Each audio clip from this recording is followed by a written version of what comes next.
Friends, we come to the last unit. The last unit, the fourth unit, has been titled Hallmark of A plus institutions and your contribution. Now, what exactly do I mean by your contribution? I will explain it a little later, but I would anticipate the answer here. Your contribution would be, as an individual, what would be your contribution to your own institution when it comes to NAAC assessment and accreditation? So this is what I would like to talk about in the second part of the fourth unit.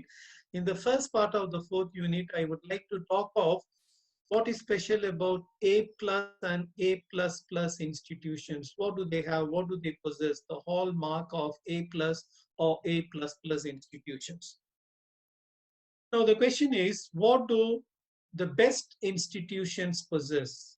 The best means institutions which have in NAAC assessment and accreditation scored A plus, which is 3.26 to 3.5, and A plus plus, which is above 3.51 and above. In other words, the best institutions in the country, the best colleges, the best universities, what is it that they have and what is it that other institutions do not have in order to earn this A plus or A plus plus. I would like to focus on 12 points. So the first one, diversity and inclusivity in terms of both students and faculty. Now you take an average college or an average university. At college, who are the students? Students drawn mostly from the neighborhood, in and around, maybe a radius of, let us say, 20 kilometers or 40 kilometers or 50 kilometers, certainly not beyond 100 kilometers. Certainly, they do not have students from other states and other countries. Whereas you go to Hyderabad Central University, or you take JNU, or you take the Delhi University, or you take a college like Loyola College, Chennai, or you take St. Xavier's College, Calcutta. Look at the diversity. They have students from practically all parts of the country. And if it is a Hyderabad Central University or an English and Foreign Languages University, Hyderabad or Bombay University, they have even students from outside the country. Okay, so this is one of the hallmarks of great institutions. Diversity, not only with reference to students, but also faculty. And in a good institution, in an institution which has got A plus or A plus plus, all the staff members hold PhD degrees. Whereas you go to an average college, the percentage would be something like 30 to 40. So 40% have completed their PhD programs, and maybe another 15 to 20 have enrolled themselves in a PhD program, and the rest, they are only contemplating of thinking of doing a PhD program. Whereas in a good university, in a good institution, all the staff members, including the guest faculty, including the ad hoc faculty, they are PhD holders. And not only that, some of them go beyond PhD and they have done postdoc, and they are recipients of international awards like a Fulbright Award or a Commonwealth Fellowship or an Indo-Shastri Canadian Fellowship or a Max Planck Award or a Humboldt Award. Okay, so in other words, the teacher profile and quality in the case of A plus and A plus plus institutions is impressive and remarkable. Then when it comes to infrastructure, once again, the A plus and the A plus plus institutions, the best colleges, the best universities, they have excellent infrastructure. They have impressive infrastructure in terms of, look at the physics lab, look at the chemistry lab, look at the computer lab, look at the life sciences labs. The equipments that they are excellent, they are mind-boggling, and the library also is fantastic. So in this slide, I have given 3 points. Now look at this slide, there are 4 points. Now the curriculum is robust. I made this distinction earlier. In the case of universities and autonomous colleges, they design their own curriculum, whereas in the case of affiliated colleges and constituent colleges, it is the parent university that designs the curriculum, and the curriculum is given to them for implementation. Now, in a good institution, A plus or an A plus plus, look at the curriculum. The curriculum is on par with some of the best institutions in the world. You can compare the curriculum of, let us say, Delhi University or JNU or Hyderabad Central University or Pondicherry Central University with some of the best institutions in the world. So the curriculum is robust. And what do we mean by robust? It infuses students with critical thinking, scientific temper, and entrepreneurial skills. Now, when we come to teaching pedagogy or teaching methodology, it is vibrant. There is a lot of online teaching, online learning, MOOCs, NPTEL, blended learning, webinars, and when it comes to students' internship and placement, they go to some of the prestigious institutions like the IITs, the NITs, the ISers for their internship. In fact, I know some students from some of the premier institutions, they even go abroad for internship. Then students are endowed with different kinds of competencies. In other words, they excel in co-curricular activities, they also excel in, not only do they excel in curricular activities, they also excel in co-curricular and extracurricular activities. In other words, these institutions, they aim at developing the entire person, not just the intellectual component, the intellectual, the emotional, the spiritual. In other words, an integral or a holistic development of students. And look at the students. A large number of students have cleared national tests like NET, SET, JRF, GATE, CAT, Inspire. So the number is huge. Then the next point is an important point because the SSR of some of the best institutions in the country, they are available on NAAC website.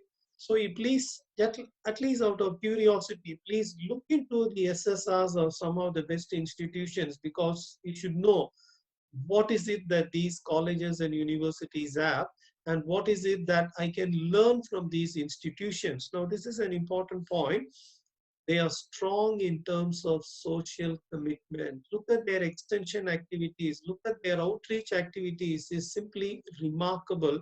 In other words, not only do they excel in academics, they also excel when it comes to reaching out to villages and the marginalized group. So they are strong, very strong in terms of extension and outreach activities. And when it comes to governance, it is decentralized and participative governance.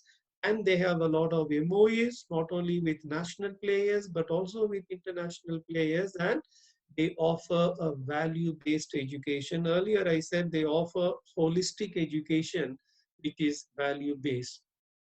Okay, of course, there are other points, but I would like to focus on these 12 points. So the question is, what is special about A plus and A plus plus institutions? What are the qualities? What are the attributes that they possess? I have listed some 12 important attributes of these great institutions. So dear friends, now let me come to the last part of my presentation. Now, I guess 80 to 90% of those who are attending this PLC organized by Ramanujan College, Delhi, I think most of you are in the age group of 30 and maybe early 40. So which means you're relatively young. Okay. And maybe in 10 years time, in 15 years time, in 20 years from now, I am sure some of you will be heading the internal quality assurance cell of your own college, your own university, and maybe you would be writing the SSR. In other words, what should be your contribution to your own college, to your own university in terms of NAAC assessment? Because every individual's contribution counts. Okay, so you can enhance the grade of your college or university, or because of you, because of your mediocrity, because of your poor performance, the grade of the entire institution may be pulled down. So it is up to you. So the question is, how can you contribute to your own college, to your own university when it comes to NAAC assessment and accreditation? So the first one is enhance and strengthen your profile. If you already have a PhD, very good. Think of a postdoc. If you do not have a PhD, enroll for a PhD program at the earliest. So you have to enhance your profile, by way of acquiring a PhD degree, taking up a postdoc position, and publishing in journals which are refereed journals, which are indexed journals, journals with a high impact factor, and also undertaking minor and major research projects for various agencies like UGC, DST, ICSSR, ICHR, ICPR. Okay, so when you enhance your profile, who benefits? Obviously, you benefit, but the institution also benefits. Now, attend FDPs, okay, Faculty Development Program. Now, this TLC of Ramanujan College, they are doing exceedingly well. In this regard, they are organizing a lot of FDPs through the Pandit Madan Mohan Malviya Center. So, attend a lot of FDPs. A few programs are obligatory. For instance, from an assistant professor to an associate professor, you need to have attended one or two orientation programs and one or two refresher courses. So this is mandatory, this is obligatory. So do it, but don't stop with it. Okay, so enroll in a lot of FDPs and webinars, not with a view to acquiring certificates, but with a view to enhancing your knowledge. And third one, try out innovative methods of teaching and assessment. Okay, this is important. And use technology in teaching. Now, if you remember in my unit one, when I was talking about the vision and mission of NAAC, particularly the mission of NAAC, NAAC makes it very clear that they believe in technology. They want teachers of colleges and universities to be conversant with technology, to be proficient in technology. Now, all institutions have this ERP when it comes to admission, when it comes to assessment, when it comes to using of the library, when it comes to entering the marks. Everything is ERP, everything is automated. So you should be conversant, you should be familiar with technology. If you're already familiar with technology, good, strengthen your knowledge. But if you're not familiar with technology and you have a long way to go, so please become familiar with technology. Try to embrace technology as early as possible and get involved in extension activities of your own department. Maybe you're from the physics department, maybe you're from the English department, maybe you're from the commerce department. So your own students, okay, so get involved in the extension activities of your own department and also the college as such or the university as such, and see to it that the extension activities are general in the sense like tree planting, sapling planting, blood donation, cleaning up a tank. So these are general activities. In addition to that, there are some subject oriented or discipline specific activities. So if you're from the Department of English, take your students to a nearby rural school or a slum school or a government school. Let your students teach these students some spoken English or some writing skills. So this is what I mean by discipline specific extension programs, and organize bridge courses, particularly for the entrance, and organize student seminars and organize co-curricular and extracurricular activities for your own department and for other departments as well. In other words, you should get involved in a lot of work, a lot of activities. You should volunteer. You should tell your own head of the department, sir, may I organize this program? May I conduct this debate? May I organize this quiz program? Shall I take the students to the school for some extension activity? So you should be organizing a lot of co-curricular and extracurricular activities. Then get involved in students' placement, especially by training them. Train them in soft skills, train them how to face an interview board, conduct some mock interviews for them, then volunteer to serve in committees. Okay, so very often we don't get the senior people to serve in committees, they don't volunteer. Okay, so as youngsters, you should volunteer to serve in committees. And lastly, whatever you do, even if something small, even if something minuscule, what you should do is you should document it meticulously. On this particular day, I went to this college and I gave a talk for 60 minutes. And this is the proof of my participation. So collect the certificate. So whatever you do, you document. So, ladies and gentlemen, that marks the end of the fourth unit, and that also marks the end of the presentation. So this presentation was titled NAAC Assessment and Accreditation. It consisted of 4 units. In the first unit, I talked about what is assessment, and I also talked of the national players and the international players.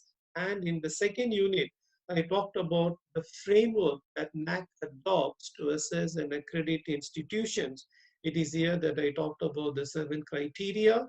I talked about the key indicators, and I also talked about the metrics, both qualitative and quantitative. Then in the third unit, I talked about NAAC methodology, the process of assessment and accreditation. I drew your attention to key terms like IAQA, SSR, DVV, and SSS. And in the last unit, I talked about the qualities or the attributes of the best colleges and the best universities in India. And towards the end, I also talked about how you as an individual, as a young individual, can contribute to your own institution in terms of NAAC assessment and accreditation. Thank you, dear friends.